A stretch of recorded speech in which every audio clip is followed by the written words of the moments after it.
शस्त्र उठाने से पूर्व मेरे एक प्रश्न पर चिंतन अवश्य कीजिए। यदि मैं आपसे कहूं जो अश्वत्थामा मरा है वो वास्तव में आपका पुत्र नहीं, एक हाथी, तो क्या आपका जीवन आपको पुनः मधुर प्रतीत होने लगेगा? क्या आपका हृदय फिर से करुणा से भर जाएगा? यथार्थ कह रहे हैं वासुदेव, वास्तव में मेरे पुत्र की मृत्यु नहीं हुई।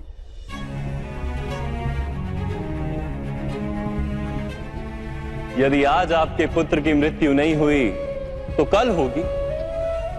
विश्व में कौन अमर रहता है गुरुद्रोण? किंतु वास्तविक प्रश्न तो यह है कि आपके जीवन के सुख दुख, आशा निराशा, ज्ञान अज्ञान, क्या सब कुछ केवल आपके पुत्र से बंधे? क्या आपके जीवन का दूसरा कोई मूल्य नहीं? क्या आपकी सारी शक्ति, सारा ज्ञान केवल आपके पुत्र के लिए? खुश, मेरे कारण वो संसार में आया। उसने मुझे सुख, सम्मान और स्नेह दिया। मेरे लिए जीवन में उससे अधिक महत्व का कोई नहीं। क्या प्रत्येक पिता अपने पुत्र से अधिक प्रेम नहीं करता? तो विचार कीजिए गुरुद्रोण, जिस पुत्र के प्रति आपको इतना अधिक प्रेम,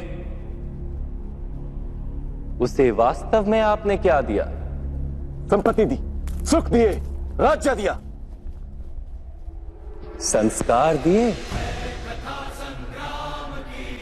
विद्या दी, धर्म का ज्ञान दिया गुरुदेव। क्या आप उसे कुछ भी ऐसा दे पाए जिससे उसे आपके रक्षा की आवश्यकता ही ना?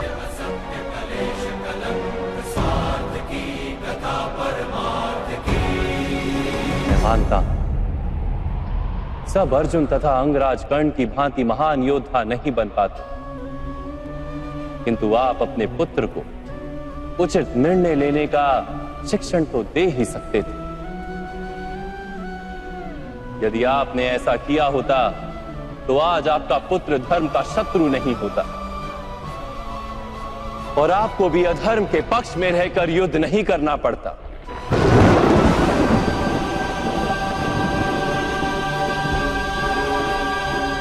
मैं अपने पुत्र अश्वत्थामा को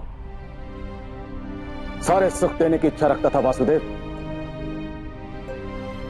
मेरे पुत्र अश्वत्थामा के प्रति मेरे मन में प्रेम के कारण। प्रेम तो उन्नति देता है, उचित अनुचित का ज्ञान देता है गुरुदेव। प्रेम होता तो आप भी अधर्म से नहीं बंधते और आपका पुत्र भी अधर्म से छूट जाता।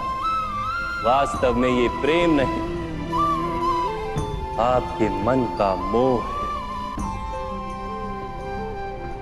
प्रेम और मोह के बीच क्या भेद होता है, क्या आपने कभी विचार किया है?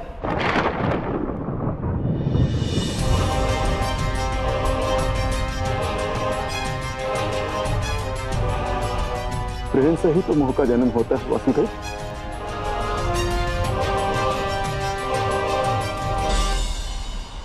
नहीं, वास्तव में जहां प्रेम होता है वहां मोह होता ही नहीं। प्रेम का जन्म करुणा से होता है और मोह का जन्म अहंकार से। प्रेम कहता है कि मेरे पुत्र को ईश्वर संसार के सभी सुख देंगे और मोह कहता है कि मैं अपने पुत्र को संसार के सारे सुख दूंगा। प्रेम कहता है कि मुझे अपने पुत्र पर गर्व और मोह कहता है कि मेरे पुत्र को मुझ पर गर्व हो। प्रेम मुक्ति देता है गुरुदेव, मोह बांधता है। प्रेम धर्म है गुरुदेव और मोह अधर्म।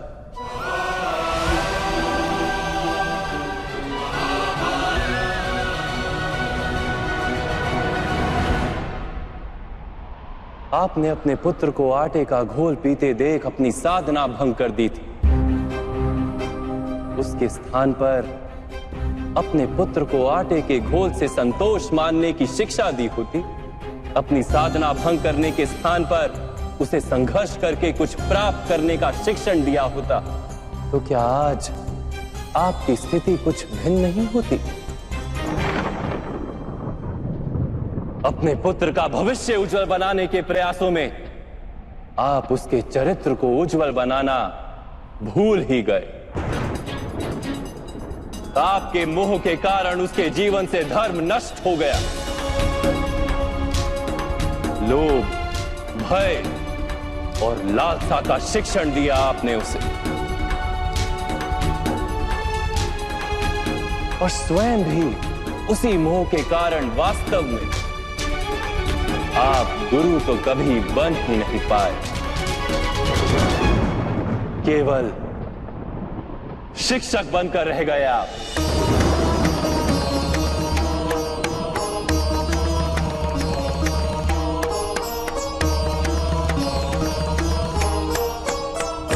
ऐसा क्यों कह रहे हैं वासुदेव?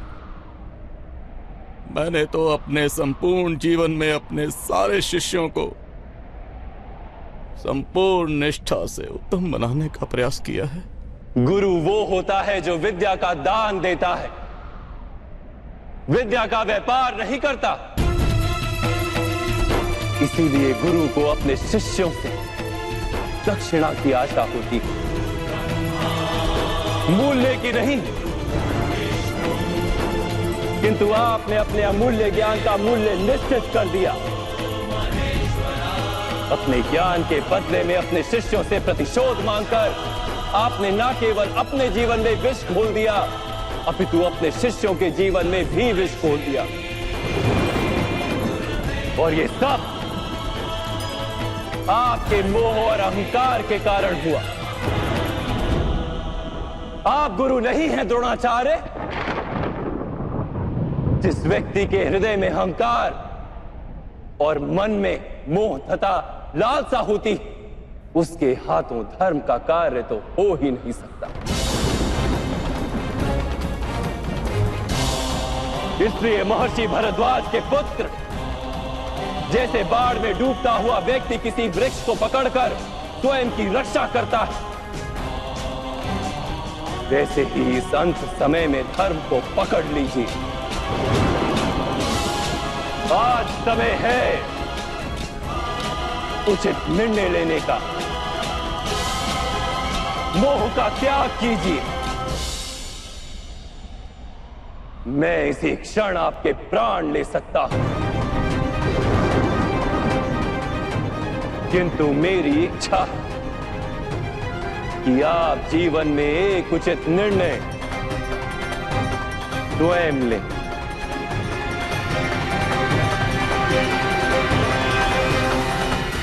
यथार्थ कह रहे हैं आप। मेरा ही दोष था कि मेरे पुत्र अश्वत्थामा को दंड प्राप्त हुआ।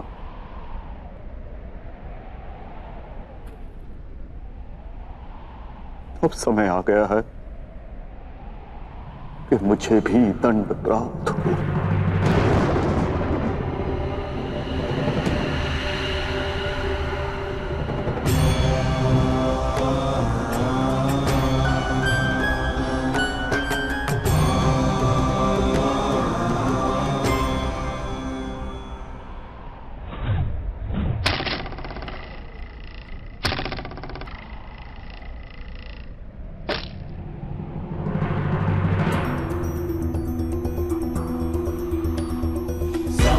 गच्छस्व पितृभिः संयमनिष्ठपूर्तेन